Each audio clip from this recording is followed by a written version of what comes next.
You just can't stop. We welcome Amber Athey. She's Washington editor for the Spectator. Before that, she was White House Correspondent for the Daily Caller, but she has a new book out. It's called The Snowflakes Revolt: How Woke Millennials Hijacked American Media. I think the media is doing a great job, and I don't know how you're daring to criticize them. So what's this book? The premise of this book is about the, I think, really misguided idea that a lot of conservatives had back in, say, 2015, that the crazy campus kids who were running around throwing Molotov cocktails when Ben Shapiro rolled up to give a speech, or were sitting in administrative offices demanding that they adopt certain progressive policies to run the campus, that these kids were going to graduate and somehow the real world was going to knock sense into them. There would be no safe spaces, no trigger warnings. Everything would be all swell. But instead what happened is because the left-wing media never took the concerns of conservatives about campus politics seriously, they weren't prepared for what would happen when they hired these kids to work for them. So they went on to major American institutions, namely the mainstream media, and used the same mob politics to exercise a lot of influence and push these media outlets further to the left than ever before. Yeah, and I was one of those people who was always, and maybe when I went to school, because I'm 97 years old, but when I went to school, it was always that, oh yeah, kids are in college, they're going to, I don't know, smoke the reefers and learn crazy ideas, and then real life is going to knock them upside the head and knock some sense into them. Wait till you pay your first dose of taxes, then all of a sudden this will drop away.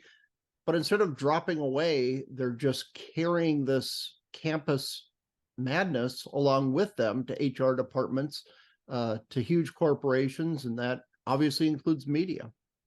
Exactly. And I think one of the biggest problems, or one of the biggest reasons why these kids have not dropped their crazy toxic politics is, one, it's proven to be rather successful for them. It's proven to be an effective way to gain power because they've created this culture of fear that surrounds everyone that comes into their orbit, because they've become masters at cancellations and just wreaking havoc on anyone who dares to question them. And two, nobody's ever told them no. I mean, the campus administrators are so complicit in this, but also their own parents. I mean, I'm a young millennial myself, and growing up, I definitely saw that a lot of my peers had very permissive parents. I think it was sort of an overcorrection from maybe the more strict parenting of the greatest generation, and to some extent the older baby boomers, where the parents of millennials really wanted to be the friend to their child as opposed to the strict parent. And so they basically just floated through life believing that everything they did was perfect and awesome, and they were special snowflakes. I mean, that's really where the term comes from. And that continued all the way through to their professional life. And for whatever reason, the adults in the room now, who are the managers and the bosses and the HR departments, still won't say no. Yeah, still keep on encouraging that. I remember about 10 years ago, I will not name the place that I was at, but I was interviewing interns, and one kid came in, very polished, impressive resume. You know, he was like halfway through college. Well, no, this kid's very smart. And I invited him into my office, and he came in with his mommy. And his mom did most of the talking. She was there to make sure he got it because it was very important to him, because they had his whole career mapped out. And he was just sitting there almost sulking. I felt so bad for him. I'm like, this poor kid. He was just like humiliated knowing how terrible this was. So that was 10 years ago. Colleges have obviously, it seems like they keep getting worse. Now, I have two daughters. I'm an Xer. My daughters are Zoomers. And they got good heads on their shoulders, sharp kids. Hopefully I've inoculated them a little bit. But how do you, as a student, kind of navigate this craziness? Because I could kind of, I would have liberal professors, whatever. I'm just like, yeah, whatever. What do I need to do to get my grade and get the hell out of here? But how do you navigate just the crazy politics of everything, from everything. And something small like declaring pronouns carries a lot of weight. But if you believe the wrong things, it's almost like you're an enemy and need to be purged from the campus. Right. I believe there's two paths that students are taking now, and one of which is the one that I took when I was in college. And that first path is that you can just rail against the system and be very vocal and sort of make it your thing and make it your comparative advantage. I got involved in conservative media after graduation because I had all of this experience sort of fighting back against this mob of left-wing crazies who did everything they possibly could to try to ruin my social life and my academic life. They would report me to the administration for saying things they didn't like. I had my freshman dorm room door vandalized constantly because I had a Mitt Romney sign on it. This was during the 2012 election. I would have, nasty things written on my whiteboard, and I had to file a couple of police reports because they would threaten me online. I mean, all kinds of crazy stuff. But for me, it kind of made campus life interesting. It gave me something to do outside of just going to class and going to the gym and kind of going through the normal college motions. So I really enjoyed it. And I grew up in a family that's really competitive. So maybe that's part of it. And my parents always taught me to stand up to bullies. But the other path that a lot of my peers took was just to stay quiet and not talk about politics at all. And I think that's equally as valid. Not everybody wants to be in a dogfight on a daily basis. Yeah. And it can be easier to just kind of go along with it and hope that eventually when you graduate and get into your professional life, that you find a place that's maybe a little more insulated from this really toxic progressivism. Yeah, it's a really tough call to make, especially too, because in college, that's kind of where you figure out your politics almost. And to say that one side is completely evil, you can't believe in it at all. There's some theories out there that this kind of crazy, you need to be very far left progressive to survive on campus is creating a backlash. We've kind of seen this rise of totally based kids out there. Just like, I completely reject everything going on, everything that you're telling me. Or is that just kind of a pipe dream because those kids are always going to be a minority? Yeah, I think that is happening. The backlash is happening, but I tend to think that it is just kind of a vocal minority on the other side. But I mean, that was something I experienced when I was at Georgetown. Was I became way more conservative because of the constant attacks on me. Because I mean, like I said, I had a Mitt Romney sign on my door, right? Like I was not an alt-right, like crazy person. I just was a Republican leaning conservative, whatever. And because they got so mad over the most like basic right of center beliefs, I tried to start a gun club at one point to teach people gun safety. That's and awesome. that got me reported to the RA for creating an unsafe environment for my fellow You're freshman creating a year. safe environment, teaching them gun Right, safety. exactly. That's good. So that was incredible. So after that, I was just like, man, screw it. Like, if this is what I'm going to get for just being sort of an anodyne conservative, like I'm going to start really kind of pushing the envelope and like seeing where that line is and exploring more about the underpinnings of my ideology. I was sort of a just family raised conservative at that point. I didn't really understand, the principles behind it. And so it was through that process that I discovered my own really political beliefs and became more populist and probably more socially conservative throughout that process. So yeah, I mean, that's a huge time of self-discovery for a lot of people. And I think the real detriment that's occurring on campus is that a lot of kids aren't able to explore that because there's not a safe environment for them to do so. Because if you step out of line against the hardcore progressivism, then they do come after you. Yeah, and it just seems to be getting worse and worse. There's a little bit of pushback with a couple new schools. Hillsdale is doing banner numbers now because so many people are like, oh, I know that they will at least attempt to be conservative and keep my kid open-minded about these things. What do you think has really changed in the workplace now? Because I work from home and I'm online and it's very easy for me. But chatting with my wife and hearing about directives from HR at other places, not her current job, which is perfect if her bosses are listening. But previous places, just the nonsense meetings she has to sit through with. And these are not, we're in Arizona, we're in the burbs. The part of the Phoenix suburbs we're in tend to be more conservative than the rest of our area. Yeah, she will get dragged into these diversity meetings, diversity committees, this, that, and the other. I'm like, oh my gosh, you're working like 60 plus hours a week. How on earth are you just not going crazy in this environment? Totally. I mean, I started working for a major corporation for the first time when I became a co-host on WMAL. Their parent company is Yep. Cumulus Media, and it's a giant corporation. Before that, I always worked for little ragtag media outlets. So we actually had an HR department for the first time, and we would have to log on to this employee portal, and we'd have to take diversity trainings, and they were offering a $2,000 bonus to employees who recommended people who would increase the company's diversity. I mean, really wacky stuff. And this is from one of the largest hosts of conservative content. I mean, it was really backwards.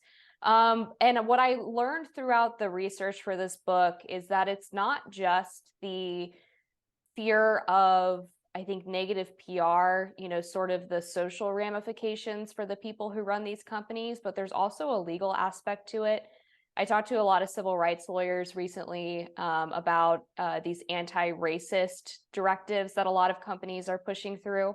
Mm-hmm. And a big concern for these corporate executives is that they believe that they could open themselves up to a hostile environment or hostile workplace lawsuit, because how that works is basically it doesn't have to be just one thing.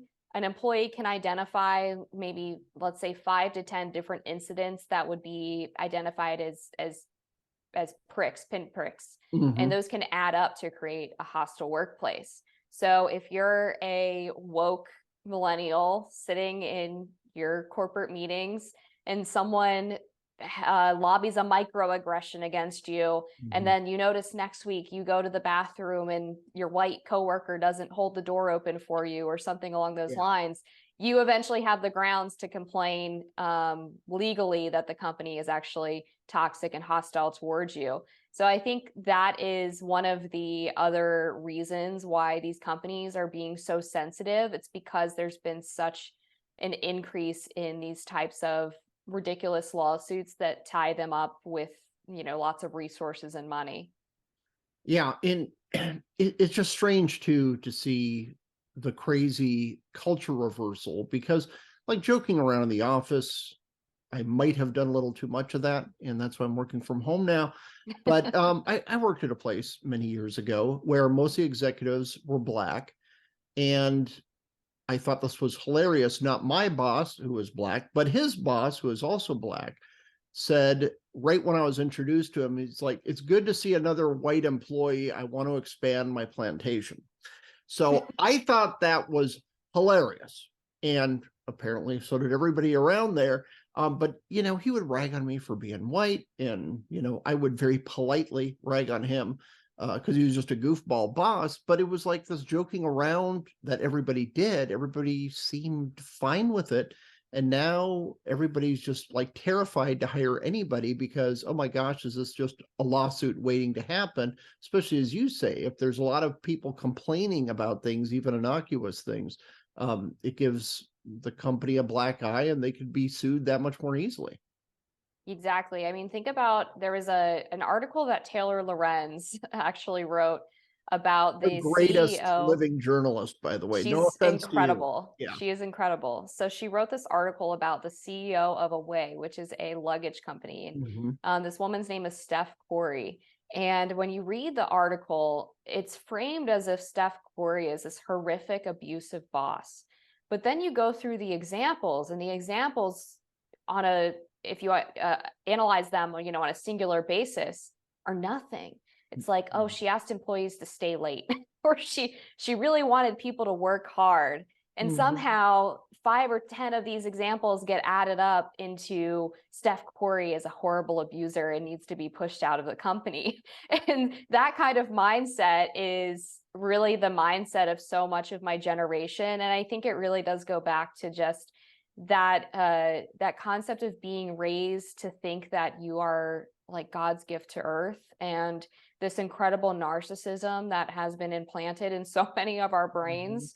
Where if someone causes offense to you, even unintentionally, or even if they're attempting to make a joke, that is like the worst thing that can happen to you. So many millennials just have not developed, one, a sense of humor, but two, the ability to overcome adversity of any kind. And so these things that we would typically brush off as no big deal carry so much weight to them. Yeah, it's just so frustrating to see. And going on to Taylor Lorenz too, we see this so much in the media. Barry Weiss being a perfect example of somebody who is basically, with people yelling at her on Slack, was basically slacked out of the New York Times, and now she probably makes, I don't know, 100 times what she made at the New York Times by going and doing her own thing. But Taylor Lorenz freaking out about a joke that was lame. I don't know. It was mildly amusing, I guess, but it was like, this is nothing offensive. Talk about snowflakes, but they're actually getting people suspended, getting them fired. What does this presage for the media at large? Because they have totally bought into this. The media is, mostly centered in DC, New York City, very left of the median in the country. And they just seem to be completely losing touch, especially as we go into from Black Lives Matter. Now we're into transgender day of visibility or whatever. Next year, it'll be something else. The year after that, it will be something else. And they're just going to continue to jump through these hoops that the rest of hardworking Americans are looking at this and saying, I wish I had the time to worry about this nonsense.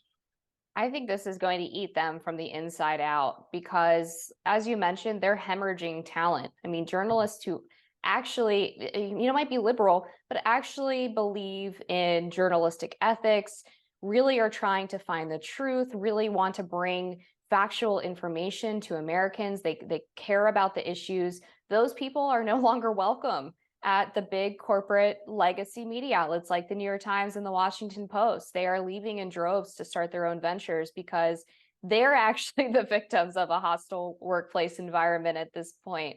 And the way that the woke millennials have changed newsrooms is that they have basically redefined what journalism even is. They don't believe in the concept of objectivity or striving to be unbiased. They don't believe in searching for the truth because they believe they have a monopoly on the truth, that they have somehow risen above everyone else in society and have found the sole truth, and they will destroy anybody who dares question that or tries to poke around it.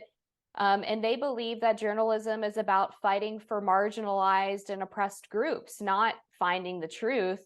So they have managed to basically define the Democratic base as the people that they are supposed to be fighting for and protecting. A lot of them are coincidentally part of those groups, so that helps too, because it's sort of self-preservation. And what is so backwards about this whole concept is that by becoming the bullies, they are no longer marginalized or oppressed groups. They are actually the people with the most power. I mean, how can you have such a mega platform, one of the biggest media platforms in the country, and use it to shame and destroy people who would express a different political viewpoint than you, and somehow say that you're powerless? I mean, the whole concept is just absurd. Yeah, especially, you have some cynic here at the Washington Post. You're not being silenced. I'm sorry. Right. One of the biggest media organs on earth. And and I have to say, I don't agree with them, but I feel bad for the dude who's like lifelong liberal, only voted for Democrats, except when he's voted for a Green. He's kind of checking his 401k because he's going to retire in 10 years. And every day it's a new rule. You can't say this, you can't say that. Oh my gosh, what you did 5 years ago, now that's a hate crime. these people are just desperately trying to hold on, kind of like when you see old Hollywood people, I don't know, the 60-year-old actor who's terrified to say anything that isn't 1000% woke, because if he does, his next 2 movies in development are going to be canceled and he can't retire to that ranch in Wyoming or whatever. So it's bad for people I politically oppose as well. And gosh, I can only imagine someone who's a centrist, or even, dare I say, a Republican in these environments. It must be insane. Right. And the scary thing for them is that it's not just what they do now, but it's what they did in the past. You can never Right. outrun your past with the locusters. I'm living proof of that. I mean, they went after me for high school tweets and nearly got me fired, so that was fun. And then at the Washington Post, which, I mean, you mentioned they're a perfect example of this. They wrote this whole column about like a Halloween party that one of the staffers threw 3 or 4 years ago, and apparently someone dressed up as Megyn Kelly in blackface, so it was sort of like a mega joke or meta Right. joke. And I mean, it's, you shouldn't wear blackface, blah blah blah, but it was funny. And, and the one of the individuals who was at the party, who doesn't even work for the Washington Post, I don't believe, complained years later that they weren't satisfied with the apology that they received from the party host. So the Washington Post decided to run an entire article shaming the people who were at the party who didn't do anything about this woman's costume, even though she apparently realized very quickly that it was offensive, apologized, and left. And they just dredged up this old event to shame all of these poor people who really weren't even involved in the situation, because I guess they were trying to prove that their staffers were woke enough by self-canceling and self-flagellating. It was just really bizarre. And the Washington Post had another similar situation with Dave Weigel, where he is, you know, a hardcore lefty, pretty progressive guy. And he made a joke, or retweeted a joke, didn't even make the joke himself. He retweeted a joke that Felicia Sonmez didn't like. And so she tried to get him fired by publicly shaming him on social media because she didn't like the response that she got from her bosses. I mean, it's just constant, and you never know what's going to set them off. So you can't even really be careful, because eventually I think if they just decide they don't like you, they'll find anything that they can use against you. Yeah, exactly. It doesn't really matter. At the end of the day, it is a power thing. The left looks at things, you know, the old-timey view, like many conservatives hold, is kind of good versus bad, good versus evil. And to the left, it's oppressed versus oppressor. And somehow, no matter how powerful they are, Felicia Sonmez, I'm sure she gets paid. Washington Post paid her more than Ricochet pays me, I can assure you. And but no, she's the oppressed, and Dave Weigel is the oppressor. Okay, you're both at one of the biggest media organizations on the planet. You have more reach for your voice than almost anyone in human history. And they still want to cast themselves as the oppressed. It's like, no, as you're saying, you are the oppressor at this point.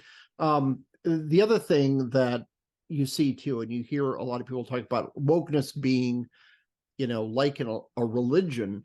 And it's like, yeah, religion, it's like you avoid sin, you try to do the right thing, you make atonement, and then you're forgiven. Is there any chance of a forgiven phase to this religion? Because it just seems like it's unending damnation and hellfire, no matter who you are or what you do, even if it was something 30 years ago. You've nailed it. There's no forgiveness with wokeness. My first round of cancellation, as I mentioned, was for some high school tweets, and I think it was in 2012. So I was like 17 at the time, and they got dragged up years and years later by some Media Matters loon who, you know, was saving them for like the opportune time to try to hurt me, which was really sick to begin with. But I sent out an apology because I didn't like the jokes. I didn't think that they were appropriate, whatever. I regretted making them. I obviously was a 17-year-old. I didn't want to hurt anybody. I was probably just trying to be edgy, whatever. And the apology actually like made things worse. Because they take it as not only just an admission of guilt, but also a sign of weakness. And so that's all the more reason for them to attack. Like, I really think that they want to drive people to kill themselves sometimes with how aggressive they are It's with these cyberbullying. cancellation campaigns. It's Yeah. awful. And so after that experience, I was like, I'm never apologizing to these people for anything ever again, because my apology wasn't met with understanding or forgiveness or compassion. It was just another reason for them to pile on and try to hurt me even more than they already had. And it was just really, really sickening. And that's when I thought, like, these people are actually really, really bad people. They're really gross people. And so I think, like, the worst thing you can do to the mob is apologize to them, because you're basically just telling them that that it's open season on you. You've opened the door to allow them to think that their opinion matters, and they'll use that against you. Yeah, they always will. Okay, do you see we have a rise, the Spectator, we have a rise of conservative media, other voices getting out there. You're seeing this, a lot of places in the UK are getting very prominent there because their media environment is probably worse than ours even. And it's good to see people pushing back. Do you think there's hope for conservative media being able to just kind of create their own ecosystem to push this forward? You're a Blankley fellow with the Steamboat Institute. Blankley was the man. And, is there a way that we can all together doing our own things kind of push back about this and get a few more eyeballs and ears? To a certain extent, yes. I think that conservative and independent outlets are growing really rapidly, both in number and in scope. And that's awesome. The internet has really given a comparative advantage to these small, startup type media outlets, which is awesome, because you can basically be working out of your bedroom and somehow be competitive with some of the largest media outlets in the world. And that and people are gravitating towards that because trust in media is at an all-time low. People see the bias for what it is and they want alternatives. But there are a lot of legacy structures in place that prevent a conservative takeover. One of the things I write about in the book, for example, is the White House press corps. And a lot of people don't know that the way that the press is able to get access to both the press secretary and the president is not often determined by the communications staff of whatever administration is in office. It's mostly decided by the White House Correspondents Association, which is basically like a good old boys club, but for the mainstream media. It's run by elected members of media outlets, but of course they're all elected by themselves. So you have people from the Associated Press, the New York Times, the Washington Post, CNN, all running the WHCA and deciding who gets permanent seats in the briefing room, which order people are allowed to line up in to go to a press gaggle when the president's leaving to board Marine One. I mean, all of these little procedures that really determine how much access you get, whether you're able to get a question into the press secretary. And there seems to be no sign of that changing anytime soon. There was recently a Fox News reporter who was put on the WHCA board, but not because she won the election. It was because the person who was in that position had been elevated to fill a vacancy. And so they just kind of threw the Fox News reporter in there. But I mean, conservatives can't get elected to the WHCA board because they're running with their electorate being most of the mainstream media. So that's a huge hurdle to cross. I mean, the White House beat is vital. It's what I think drives a ton of traffic at media outlets. It's probably the highest paid position if you're a White House correspondent at a media outlet. And you are basically at the mercy of your corporate legacy media overlords every time you get on that White House campus. Yeah, absolutely. Amber Athey, where can people buy the Snowflakes Revolt, and where can they find the rest of your work? Thank you. They can buy the Snowflakes Revolt wherever books are sold, whether that's Barnes & Noble, Amazon, Bookshop.